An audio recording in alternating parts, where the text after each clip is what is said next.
హన్మకొండ జిల్లా కలెక్టరేట్లో ఐనవోలు శ్రీ మల్లికార్జున స్వామి దేవస్థానం జాతరపై రివ్యూ చేశారు మంత్రి కొండా సురేఖ.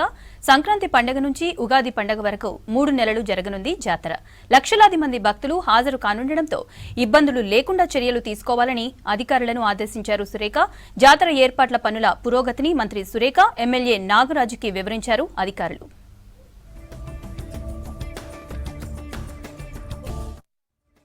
టెంపుల్ కు కూడా ఒక చరిత్ర ఉంది. మరి ప్రతి సంవత్సరం కూడా ఆయా టెంపుల్స్లో కొన్ని జాతరలు కానీ ఉత్సవాలు కానీ చేసుకునే ఆనవాయితీ ఉన్నది.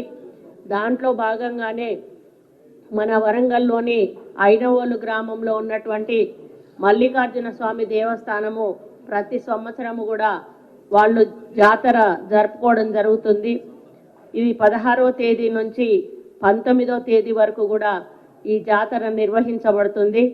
మరి మొదట 16వ తేదీ మంగళవారము దృష్టి కుంభము చేయబడుతుంది. ఇది 13వ తేదీ మంగళవారం ఉత్సవాలు ప్రారంభమవుతాయి. 14వ తేదీ భోగి స్టార్ట్ అవుతుంది. 15వ తేదీ మకర సంక్రాంతి బండ్లు తిరుగుట ఈ కార్యక్రమం చేస్తారు. 16వ తేదీ కనుమ శ్రీవారి దర్శనాలు చేయబడతాయి. అదేవిధంగా 1వ తేదీ ఆదివారము ఎల్లమ్మదేవి పండుగ జరుగుతుంది ఫిబ్రవరి.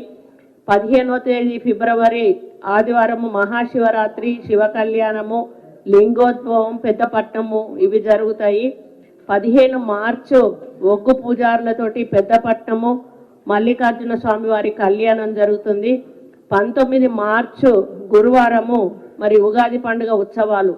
ఇవంటే డిసెంబరు 16 నుండి మళ్ళీ జనవరి, ఫిబ్రవరి, మార్చి వరకు కూడా ఈ కార్యక్రమాలు కొనసాగుతాయి. దాదాపు నెల రోజులు కూడా ఈ కార్యక్రమాలు కొనసాగుతున్న సందర్భంలో ఫస్ట్ ఇప్పుడు వచ్చేటువంటి స్వామివారి బ్రహ్మోత్సవాలు 13 నుంచి 19 వరకు కూడా జరిగేటువంటి కార్యక్రమాలను దృష్టిలో పెట్టుకొని ఈరోజు రివ్యూ మీటింగ్ కండక్ట్ చేసి అన్ని డిపార్ట్మెంట్స్ యొక్క అధికారులను ఆహ్వానించి రేపు వచ్చే భక్తులకు ఎటువంటి సౌకర్యాలు కలిగించాలి, ఎటువంటి ఇబ్బంది లేకుండా భక్తులు ప్రశాంత వాతావరణంలో దర్శనం చేసుకొని వాళ్ళ యొక్క మొక్కులు చెల్లించుకొని మళ్ళీ క్షేమంగా ఇంటికి వెళ్ళే విధంగా ప్రతి నిమిషము కూడా భక్తులను కాపాడుకుంటూ చూసుకుంటూ అబ్జర్వేషన్ చేసుకుంటూ ఎవరికి ఇబ్బంది కలగకుండా చూసుకోవాలని అరేంజ్మెంట్స్ విషయంలో కూడా ఎక్కడా వెనక్కి తగ్గకుండా అన్ని రకాల అరేంజ్మెంట్స్ కూడా చేయాలని ప్రతి డిపార్ట్మెంట్ వాళ్లకు కూడా మేము సూచనలు ఇవ్వడం జరిగింది. లాస్ట్ ఇయర్ కూడా చాలా చక్కగా సమన్వయంతో it is a team work. ఇక్కడ ఎవరిది కూడా సుపీరియారిటీ కాంప్లెక్స్ లేకుండా నేను గొప్ప మీరు గొప్ప అనకుండా ఇట్ ఈస్ అవర్ వర్క్స్, ఇది మన పని, ఇది గవర్నమెంట్ పని అని భావించి అధికారులందరూ కూడా సమన్వయంతో చేయవలసిందని నేను రిక్వెస్ట్ చేస్తున్నా. మన మంత్రివర్యులు కొన్ని సూచనలు చేశారు. తప్పనిసరిగా ఆ సూచనల ప్రకారంగా every department should be do hard work for the time of temple ఏదైతే ఉందో దానికి అందరు కూడా ప్రత్యేక శ్రద్ధతో చేయాలి. అలాగే ప్రతి డిపార్ట్మెంట్ కూడా వైటల్ రోల్ ఉంటుంది.